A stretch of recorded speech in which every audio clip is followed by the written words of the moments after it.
Bonjour à chacun. Donc, j'ai dit qu'on donnerait quelques nouvelles du marché. Donc, là, on a eu le privilège d'avoir Inès. On a eu un bon moment avec Inès de partage. Et puis, on a eu aussi un contact, une dame avec ses petits-enfants qui a accepté les calendriers pour enfants. Donc, c'était encourageant. Et, c'est elle-même qui expliquait le message qui était dans ce calendrier. Et c'était intéressant parce que elle avait rencontré apparemment des chrétiens euh, et elle a recommandé à ses petits enfants le calendrier. Bon, c'est une personne qu'on vous connaît assez bien, mais donc elle était avec sa fille et ses petits enfants à cause des vacances.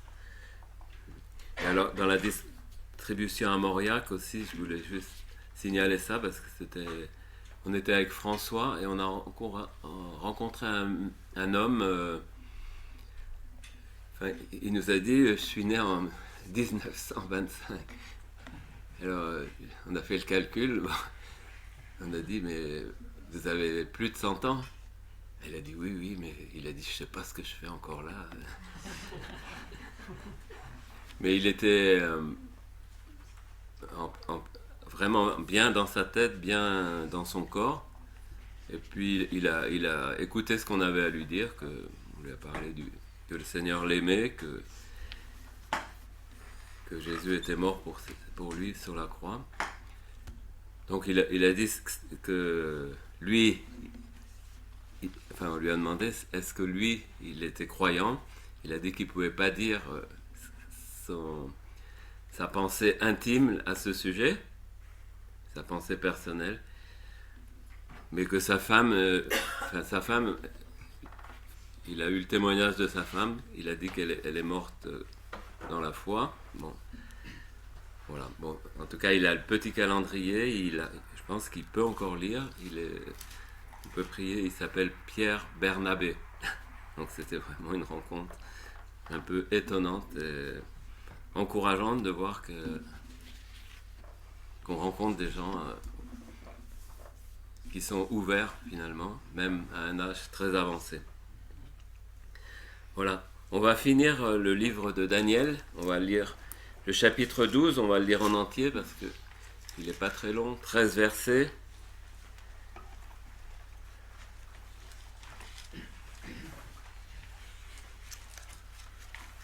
En ce temps-là se lèvera Michaël, le grand chef, le défenseur des enfants de ton peuple, et ce sera une époque de détresse telle qu'il n'y en a point eu de semblable depuis que les nations existent jusqu'à cette époque. En ce temps-là, ceux de ton peuple qui seront trouvés inscrits dans le livre seront sauvés. Plusieurs de ceux qui dorment dans la poussière de la terre se réveilleront, les uns pour la vie éternelle, les autres pour l'opprobre, pour la honte éternelle. Ceux qui auront été intelligents brilleront comme la splendeur du ciel, et ceux qui auront enseigné la justice à la multitude brilleront comme les étoiles à toujours et à perpétuité. Toi, Daniel, tiens secrètes ces paroles et scelle le livre jusqu'au temps de la fin. Plusieurs alors le liront et la connaissance augmentera. Et moi, Daniel, je regardais, et voici deux autres hommes se tenaient debout, l'un en deçà du bord du fleuve, l'autre au-delà du bord du fleuve. L'un d'eux dit à l'homme vêtu de lin qui se tenait au-dessus des eaux du fleuve, « Quand sera la fin de ces prodiges ?» Et j'entendis l'homme vêtu de lin qui se tenait au-dessus des eaux du fleuve. Il leva vers les cieux sa main droite et sa main gauche, et il jura par celui qui vit éternellement que ce sera dans un temps, des temps et la moitié d'un temps, et que toutes ces choses finiront quand la force du peuple saint sera entièrement brisée. J'entendis, mais je ne compris pas. Et je dis, mon Seigneur, quelle sera l'issue de ces choses? Il répondit, va Daniel, car ces paroles seront tenues secrètes et scellées jusqu'au temps de la fin. Plusieurs seront purifiés, blanchis et éprouvés. Les méchants feront le mal, et aucun des méchants ne comprendra, mais ceux qui auront de l'intelligence comprendront. Depuis le temps où cessera le sacrifice perpétuel et où sera dressée l'abomination du dévastateur, il y aura 1290 jours. Heureux celui qui attendra et qui arrivera jusqu'à 1335 jours. Et toi, marche vers ta fin, tu te reposeras et tu seras debout pour ton héritage à la fin des jours. Alors j'ai intitulé ce message Debout du début au dernier jour. C'est vrai que la station debout, c'est la station propre de l'homme. Il y a des animaux qui arrivent à se tenir un peu debout, mais momentanément. Tandis que l'homme peut, dans une durée continue et longue, se tenir debout. Et cette station debout indique la dignité de l'homme, de la femme. C'est quelque chose que Dieu a donné à l'homme, une caractéristique essentielle. Donc, la fin du livre de Daniel est une invitation à nous lever et à nous tenir debout. Alors, j'ai pris quatre chapitres dans ce message. Et j'ai appelé Debout, sainte cohorte. Debout, il est à la porte. Debout, tenu d'une main forte, et debout pour recevoir l'héritage que Jésus t'apporte. Dans un premier temps, debout, sainte cohorte. Donc on voit au début que l'archange se lève. Donc l'archange Michel est debout. On a lu, en ce temps-là, se lèvera Michael, le grand défenseur des enfants de ton peuple, donc du peuple d'Israël. Il y a une lecture, donc on va avoir une lecture littérale de ce chapitre, puis une lecture avec des applications pour nous. La lecture littérale, effectivement, s'applique en premier lieu au peuple d'Israël. On a vu dans le livre de Daniel que Michel est intervenu déjà dans les 21 jours de combat spirituel que Daniel a eu pour résister à Cyrus. Et dans ce combat, la victoire a été remportée sur l'empereur Cyrus pour qu'il donne l'autorisation de poursuivre la reconstruction du temple de Jérusalem. C'était dans Daniel 10, 13. Donc l'archange Michael intervient dans le combat invisible et en faveur des enfants d'Israël. L'archange Michel, il est présenté aussi comme le seul qui combat avec sa milice sous les ordres de l'Éternel pour défendre Israël. On a lu ça dans Daniel 10, 24. Donc, il est présenté comme ça. Personne ne m'aide contre ceux-là, ça veut dire contre les ennemis, les nations ennemies d'Israël, ou tout simplement les ennemis d'Israël, du peuple d'Israël, excepté Michael, votre chef. Donc, il est dit, en ce temps-là, de quel temps s'agit-il? Eh bien, il s'agit d'une époque qui est même délimitée en nombre de jours. Vous avez remarqué, il en est parlé comme un temps, 2 temps et la moitié d'un temps. Dans le livre, là, il est parlé de 1290 jours et 1335 jours. Et ce temps, Jésus l'appelait, dans ce livre aussi, il est dit qu'il y aura une détresse telle qu'il n'a point eu de semblable depuis que les nations existent. Donc ce temps de détresse particulier va durer 3 ans et demi. Et Jésus a rappelé dans Matthieu 24, 21, la détresse sera si grande qu'il n'y en a pas eu de pareil depuis le commencement du monde jusqu'à présent, et qu'il n'y en aura jamais. Donc c'est un temps bien délimité, bien précis. Preuve en est que l'Apocalypse reprend exactement cette durée de temps dans Apocalypse 12, 7, et ça reprend cette durée de temps et ça reprend ce combat qui a lieu avec l'archange Michel. Donc 12, 7, il y eut dans le ciel une guerre. Michel et ses anges combattirent contre le dragon. Le dragon et les anges combattirent, mais ils ne furent pas les plus forts, et leur place ne fut pas plus trouvée dans le ciel. Et ensuite, on voit que le combat se déplace, on va dire, comme les anges sont précipités, les anges de Satan sont précipités sur la terre, on voit que le combat se poursuit sur la terre. Au verset 13, il est dit « Quand le dragon vit qu'il avait été précipité sur la terre, il poursuivit la femme qui avait enfanté un fils, le fils, et les 2 ailes du grand aigle furent données à la femme afin qu'elle s'envole au désert vers son lieu où elle est nourrie un temps, des temps et la moitié d'un temps, loin de la face du serpent. » Donc on voit qu'il y a un parallèle absolument saisissant et exact pour décrire quelle est cette période de 1260 jours où, comme Satan est en colère d'avoir été précipité sur terre, comme il a perdu la bataille, il a décidé,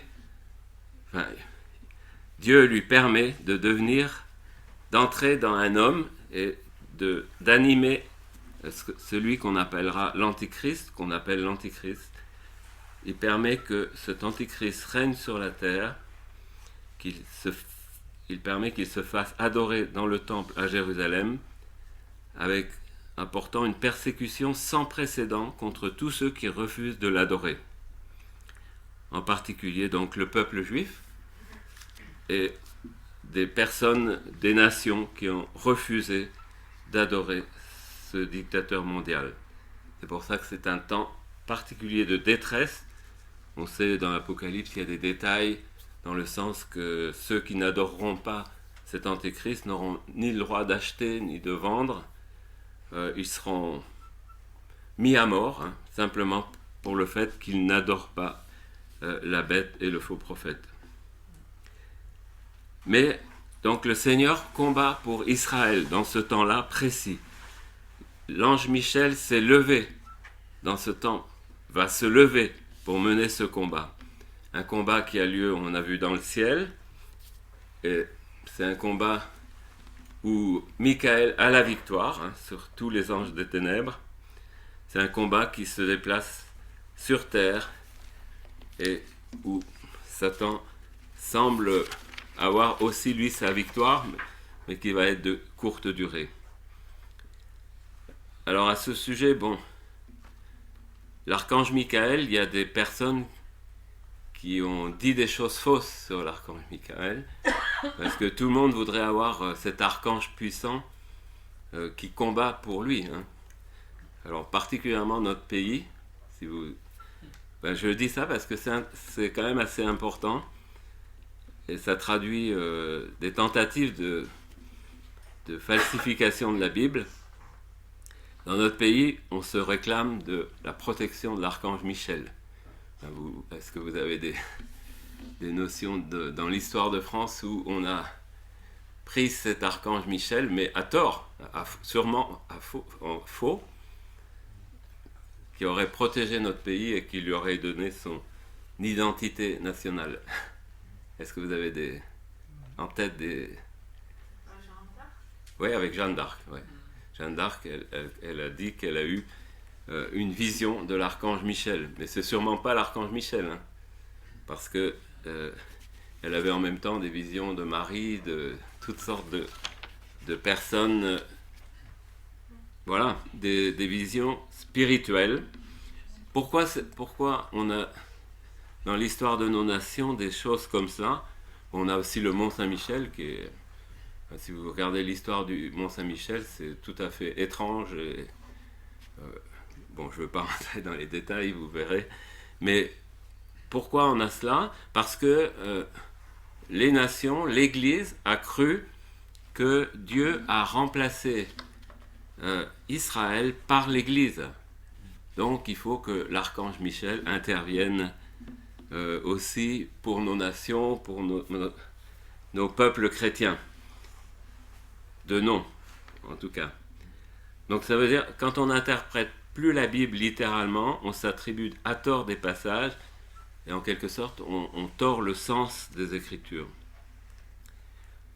Par contre, l'Église, peuple du Nouveau Testament, composé de juifs et non-juifs, nation spirituelle et céleste par vocation, peut être sûr que Jésus s'est levé pour accueillir, va se lever pour accueillir ces enfants martyrs, ceux qui ont été mis à mort pour leur foi, ceux qui souffrent pour son nom. Alors, j'ai pensé à Étienne, dans Actes 55, rempli du Saint-Esprit, il a fixé les regards vers le ciel au moment même où il a été lapidé, et il est dit qu'il a vu la gloire de Dieu et Jésus à la droite de Dieu. Et Étienne a dit, je vois le Fils de Dieu debout à la droite de Dieu. Donc nous, on a Jésus comme celui qui se lève pour son Église, et pour son Église en particulier souffrante.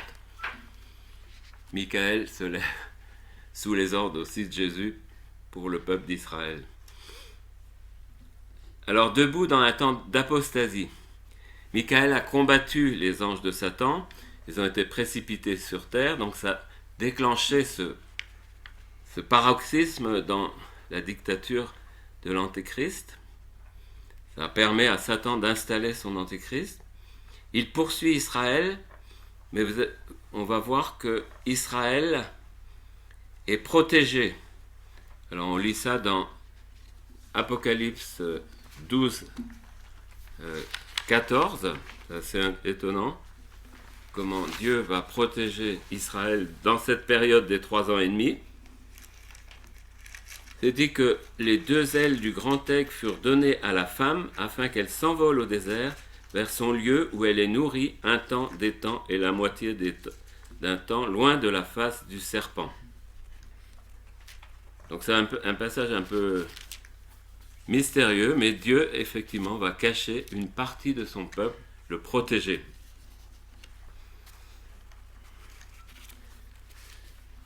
Donc je trouve que c'est intéressant de...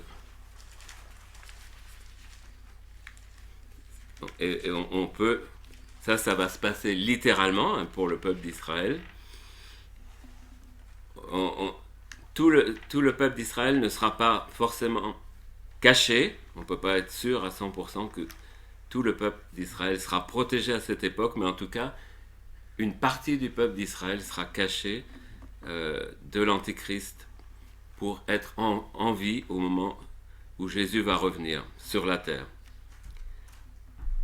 Donc ça se situe à un moment où il est dit que l'abomination de la désolation sera là.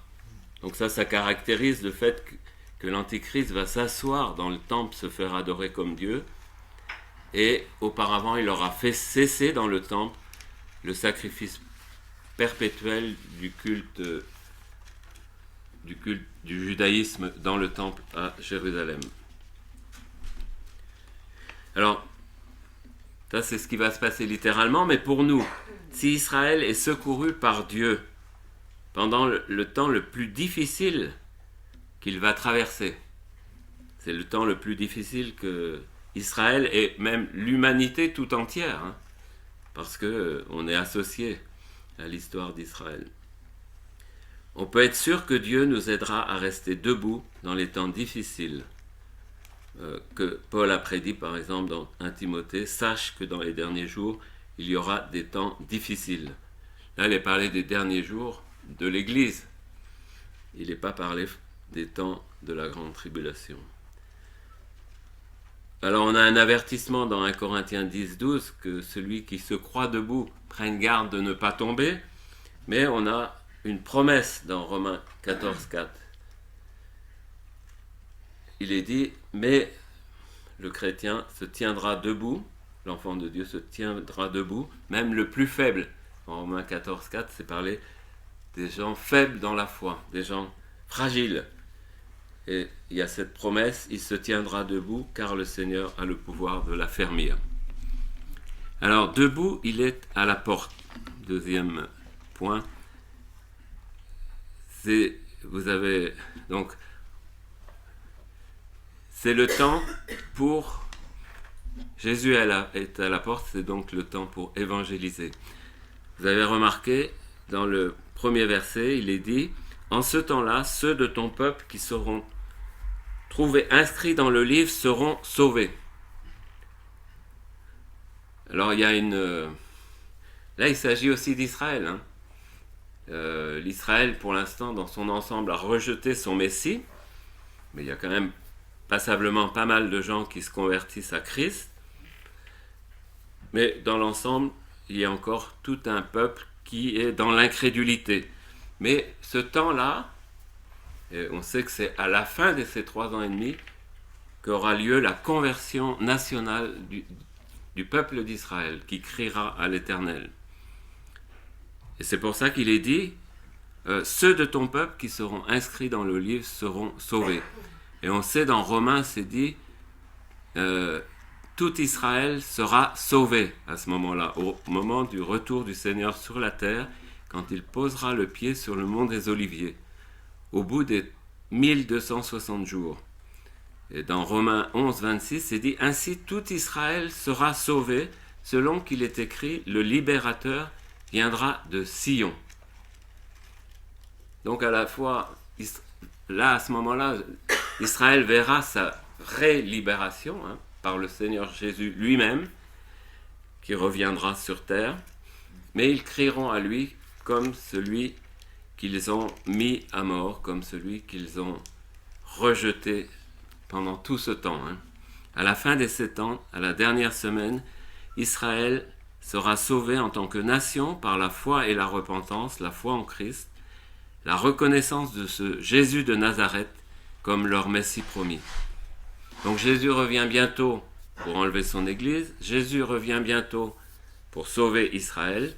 C'est le temps d'annoncer l'Évangile. Jésus est à la porte, il vient bientôt, il va paraître, il va prendre son Église, la porte de la grâce sera fermée pour toujours. Donc, c'est une heure, nous vivons une heure solennelle. Annonçons l'Évangile. C'est aussi le temps de la première résurrection.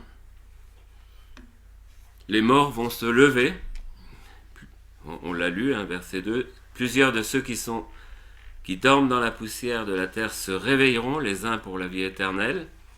Donc, dans la première résurrection, il y a 3 phases. Il y a la résurrection de Jésus. Et au moment de la résurrection de Jésus, c'est dit que plusieurs corps des saints qui étaient morts ressuscitèrent. On le lit dans Matthieu 27, 52. L'autre phase de cette première résurrection, c'est au retour de Jésus pour l'enlèvement de son Église. C'est dit, les morts en Christ ressusciteront premièrement, et ensuite, nous les vivants, nous serons enlevés auprès du Seigneur. Et la troisième phase de la première résurrection, c'est dans Apocalypse 20, ceux qui n'avaient pas adoré la bête, donc c'est des personnes qui ont vécu les 3 ans et demi, là, terribles, de la grande tribulation, ceux-là qui n'avaient pas adoré la bête, donc c'est bien un temps précis, la bête n'est pas encore là, ils revinrent à la vie, ils régnèrent avec Christ pendant 1000 ans. Par contre, les autres ne revinrent pas à la vie jusqu'à ce que les 1000 ans soient accomplis. Donc là, il est parlé de la résurrection, et ceux qui ressusciteront pour la honte éternelle ressusciteront après les 1000 ans seulement. Donc la résurrection redonne aux morts la possibilité de se tenir debout, alors que quand on est mort, on est couché. notre esprit, notre âme, notre corps seront à nouveau réunis. Donc notre corps a bien une destination éternelle. Ce n'est pas seulement une matière destinée à la poussière. Nous serons bientôt debout avec nos corps glorifiés autour du trône de la gloire de Dieu, autour du trône de l'agneau, les palmes à la main. Nous avons une vision de cette foule venue de la grande tribulation, le dernier groupe ressuscité de la première résurrection. Dans Apocalypse 7, il est dit, il y avait une grande foule, ils se tenaient devant le trône et devant l'agneau, revêtus de robes blanches et des palmes dans leurs mains. Donc Apocalypse 7, 9. Nous attendons la résurrection et pour nous le retour de Jésus dans les airs, pour qu'il nous prenne avec lui dans des corps ressuscités, transformés, semblables au corps de sa gloire. Alors, qu'est-ce que ça veut dire pour nous? Jésus est à la porte, c'est le moment de nous réveiller. Il y a beaucoup de personnes qui pensent qu'il faut attendre un réveil. Le Nouveau Testament ne nous dit pas d'attendre, il nous dit c'est le moment. Ça veut dire le réveil, on doit le vivre aujourd'hui, chaque jour. C'est l'enseignement tel que le Nouveau Testament nous l'enseigne. Et voilà, c'est nous qui sommes les artisans de notre réveil, en répondant à deux injonctions. D'abord, accepter que c'est le moment, c'est aujourd'hui le réveil. C'est une vie de réveil que Dieu nous propose en vivant rempli du Saint-Esprit aujourd'hui, en apprenant à confesser chaque péché quand le Saint-Esprit nous le montre, en apprenant à nous laisser remplir continuellement de son Saint-Esprit. Donc ça, c'est dit dans Romains 13, c'est l'heure de vous réveiller. Ça veut dire c'est toujours le moment. Et on a encore un verset qui nous dit cela, Éphésiens 5, 14, vous pourrez. Réveille-toi, toi qui dors, relève-toi d'entre les morts, et Christ t'éclairera.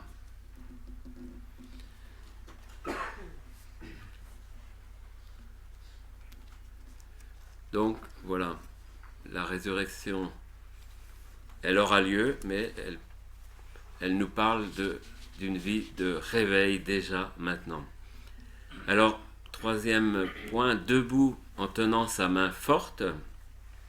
Alors, on a eu cette vision là on a une vision du fleuve et de deux hommes qui sont de chaque côté du fleuve et d'un homme qui est au-dessus du fleuve. Vous avez remarqué. Il y a un homme qui tend les mains et qui solennellement à qui on pose la question quand sera la fin. Et l'homme qui est au-dessus du fleuve, vêtu de lin, qui tend les mains, il s'engage solennellement, on va dire, il donne un temps, il s'engage à abréger ce temps de souffrance. Il parle d'un temps qui est la moitié d'un temps, qui est de un temps, 2 temps et la moitié d'un temps. Il rappelle que ce temps va durer 1260 jours seulement. Mais 1260 jours, c'est quand même très long. Hein, quand tout autour de nous ne fonctionne plus, le soleil, dans ce temps-là, il y a le soleil qui va s'obscurcir, il y a le soleil, à un moment donné, il brûlera les gens, tellement il sera trop fort. Il y aura le tiers des prairies qui sera brûlé, les sources d'eau qui seront polluées, qui seront imbuvables. Enfin, quand vous êtes dans un temps comme ça, 3 ans et demi, c'est considérable. Mais le Seigneur s'engage à abréger ce temps, et dans son serment, il y a un secours promis et un dénouement heureux. Bien sûr, la vision de cet homme qui est là au-dessus de ce fleuve, c'est le Seigneur Jésus lui-même, hein, qui s'engage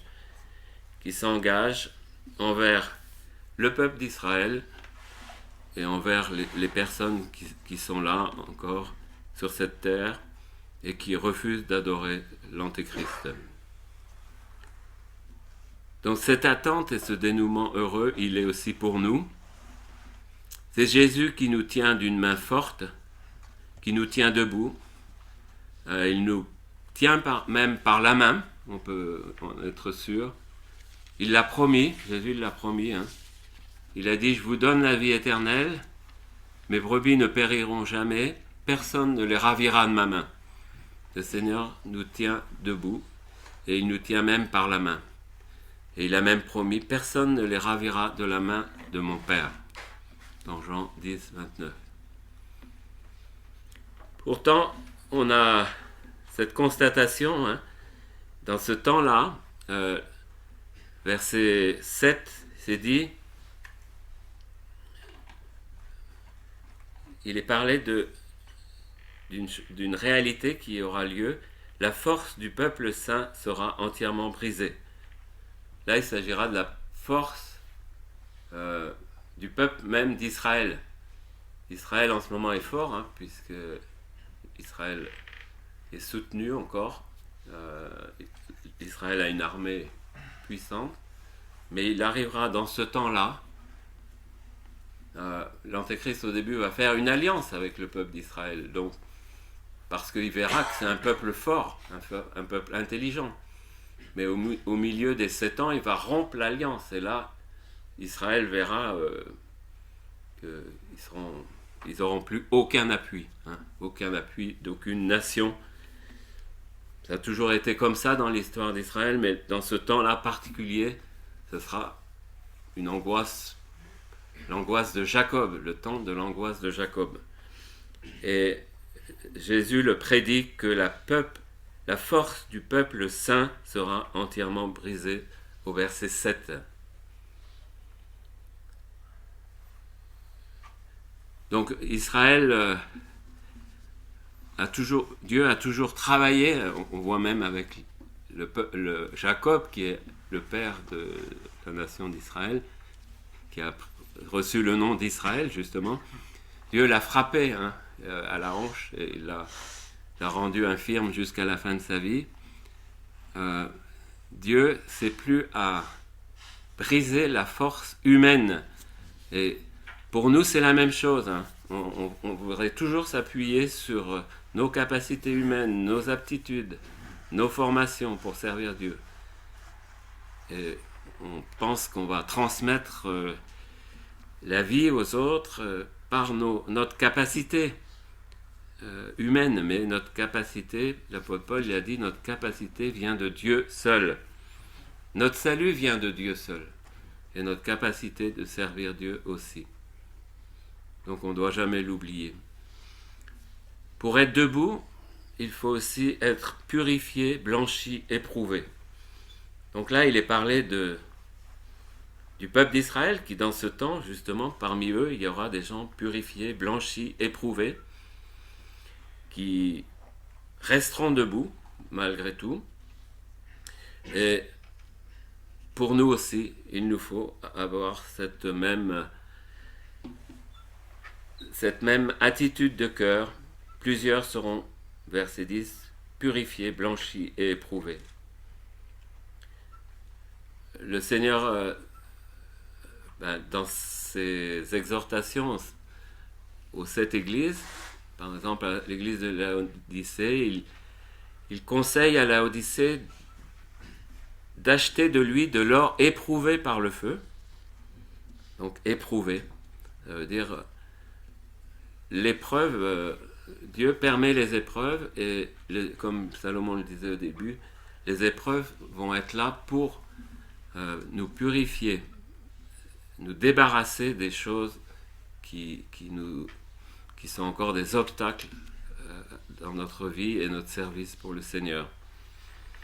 Donc de l'or éprouvé par le feu afin que tu deviennes riche, des vêtements blancs, purifiés, même là c'est dit blanchis, des vêtements blancs. Il dit d'acheter ces vêtements blancs afin que tu sois vêtu et non pas nu, que la honte de ta nudité ne paraisse pas.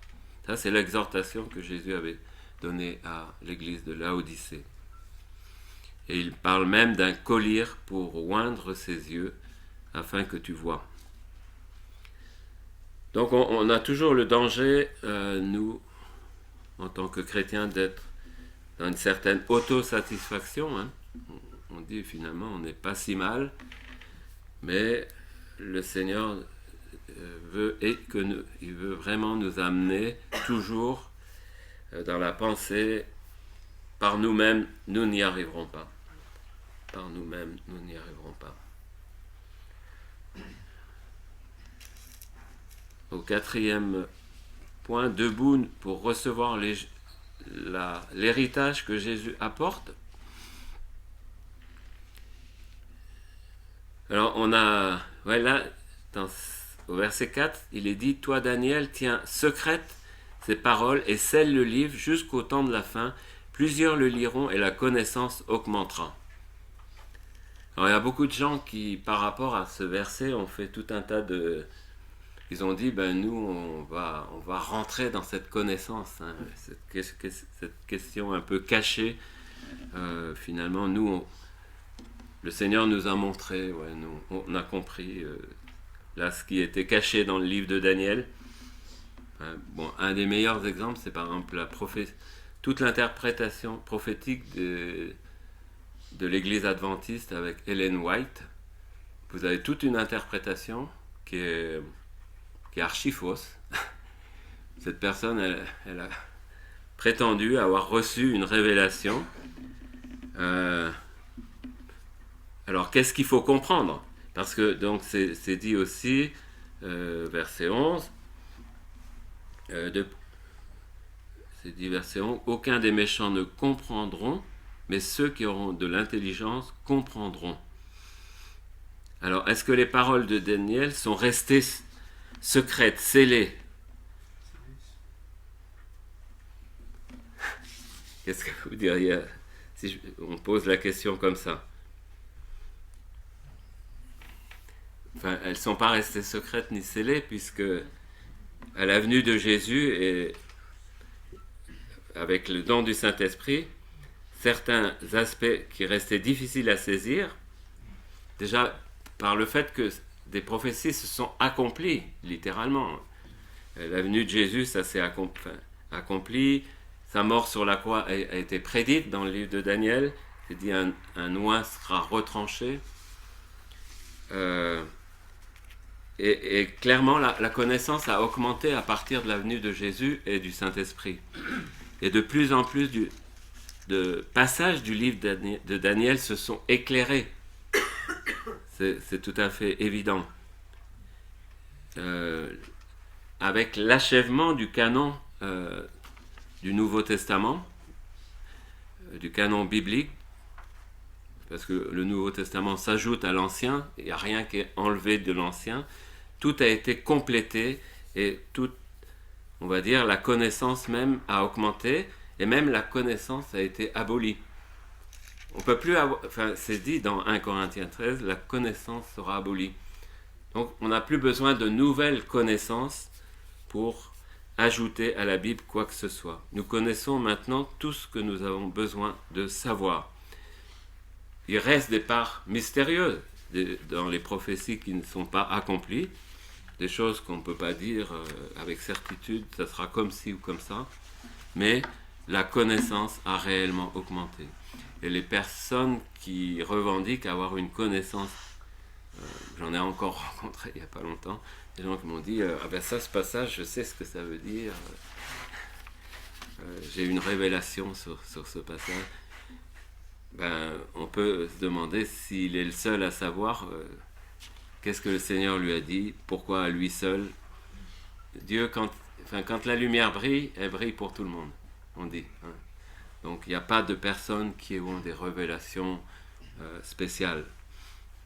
Tout le monde a accès à la Bible et reçoit la compréhension de la parole de Dieu. Donc debout pour recevoir l'héritage que Jésus t'apporte, tu seras debout pour l'héritage à la fin de tes jours. Cette promesse a été faite à Daniel, et aussi parce qu'il a enseigné la justice. Donc l'enseignement de la justice, c'était ce qui caractérisait Daniel. Ceux qui ont été intelligents brilleront, ceux qui auront enseigné la justice à la multitude brilleront comme les étoiles à toujours. L'enseignement de la justice, c'est le discernement entre ce qui est bien et ce qui est mal. Et cela nous aide à tenir debout. On ne dira jamais assez l'importance de la justice dans la marche chrétienne.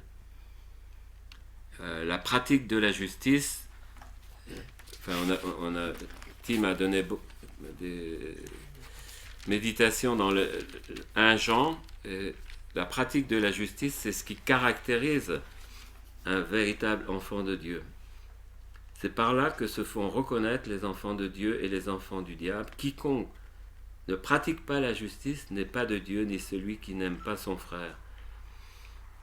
Et un peu auparavant, il est parlé aussi dans 1 Jean 2,6 de l'importance de pratiquer la justice. 1 Jean 3. 7 petits enfants, que personne ne vous séduise, celui qui pratique la justice est juste, comme lui-même est juste. Pratiquer la justice, quand on pratique la justice, on apprend à marcher comme Jésus lui-même a marché, selon 1 Jean 2,6.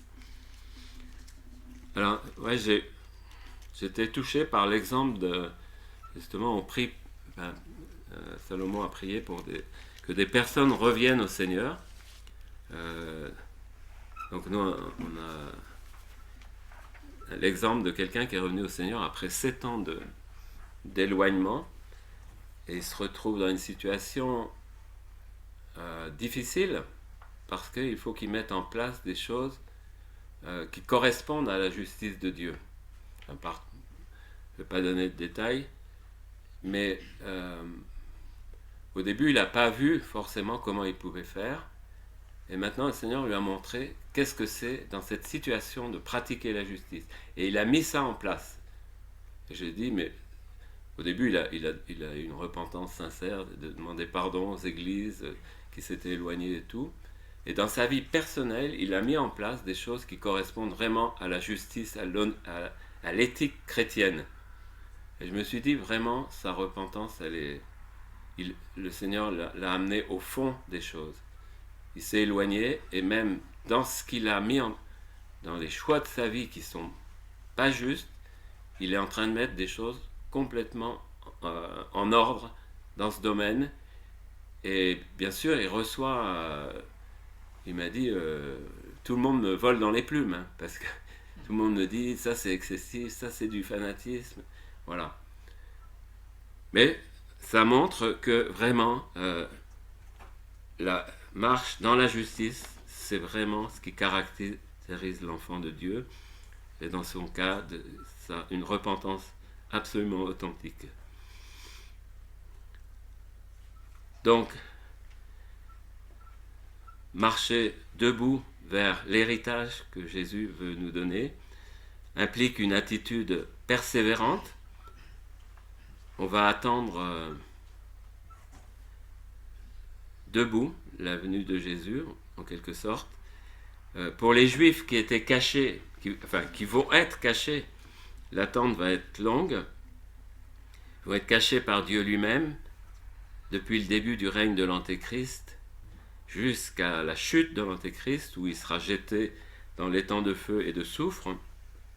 Là, il est question de 75 jours de plus que les 1260 jours.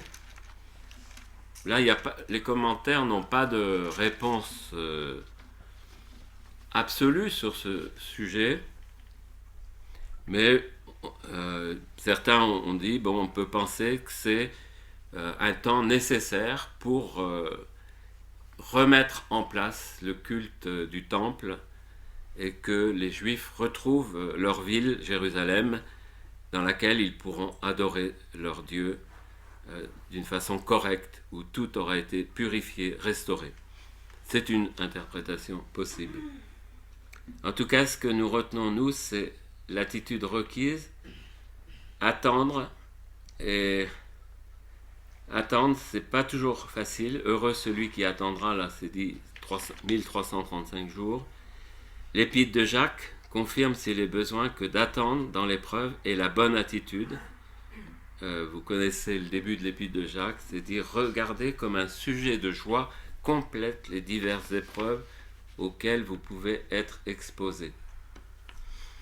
Donc avec cette même promesse, heureux ceux qui attendent en quelque sorte, heureux celui qui supporte patiemment la tentation, il recevra la couronne de vie que le Seigneur a promise à ceux qui l'aiment. Donc le chapitre 12 nous place au cœur d'une période de 3 ans et demi qui est la plus terrible pour l'histoire d'Israël et en quelque sorte de toute l'humanité. Mais le Seigneur invite son peuple à traverser debout parce que c'est la fin de l'histoire des nations, c'est le début d'une histoire nouvelle pour Israël et aussi pour toutes les nations à la suite du règne de Christ. Dans ces 3 ans et demi, on voit se succéder la prise de pouvoir de l'Antichrist, la conversion d'Israël, la première résurrection, le début du règne de Christ sur la terre à Jérusalem. Le bonheur promis est pour tous ceux qui auront persévéré dans la foi, pour Israël, pour l'Église, pour les sauver de la grande tribulation. Alors, restons debout. On pourrait dire, nous tiendrons debout, car le Seigneur a le pouvoir de nous affermir. Ouais, que le Seigneur nous encourage et nous soutienne dans notre marche avec lui. On va encore prier. Oui Seigneur, nous voulons ensemble te remercier pour ta parole. Merci parce que tu nous montres à quel point tu prends soin de ton peuple. Tu as donné justement l'exemple du peuple d'Israël pour montrer que tu prends soin concrètement de tous tes enfants au cours de tous les temps. On pourrait être un peuple uniquement spirituel, céleste, nous le sommes, mais si nous n'avions pas eu l'exemple de ce que tu as fait avec ton peuple d'Israël et ce que tu feras encore, nous serions un peuple un peu désincarné, qui n'a pas d'exemple de ta fidélité, de ta miséricorde. Avec Israël, tu as donné un livre vivant de cette miséricorde, avec un peuple qui est comme nous, qui est pécheur, qui a eu des temps d'abandon, de désertion, d'apostasie même, et cependant, tu ne t'es pas lassé, tu as poursuivi un but jusqu'à aujourd'hui. Merci parce que tu le fais d'autant plus avec tes enfants sauvés au prix du sang de Christ. Merci parce que nous pouvons encore te remettre cette semaine qui vient, te remettre tous ceux qui passent par l'épreuve, aussi l'épreuve de la maladie. Nous pensons à nos bien-aimés Patrick et Anne-Lise, nous pensons à Muriel Aubusson qui passe une épreuve très douloureuse. Nous pensons à bien d'autres personnes, pensons aux chrétiens persécutés aussi, que tu les soutiennes. C'est vrai qu'on a, Portes Ouvertes nous a demandé de prier effectivement pour les chrétiens d'Iran aussi, qui traversent une période difficile pour leur pays, pour leur peuple. Nous prions aussi pour Israël, pour les armées qui sont engagées dans ces événements, pour que tu visites le cœur des hommes encore, et que tu te glorifies dans toutes les épreuves qui arrivent dans l'histoire de l'humanité. Te remercions pour les personnes contactées sur le marché aussi, qui se sont approchées, pour les personnes qui ont été évangélisées à Mauriac. Nous voulons te remettre toutes ces personnes, te remettre aussi François et Nadine qui vont habiter cette ville. Merci pour tu vas bénir leur témoignage là aussi. Continuer de nous utiliser, chacun là où tu nous as placés. Au nom du Seigneur Jésus. Amen.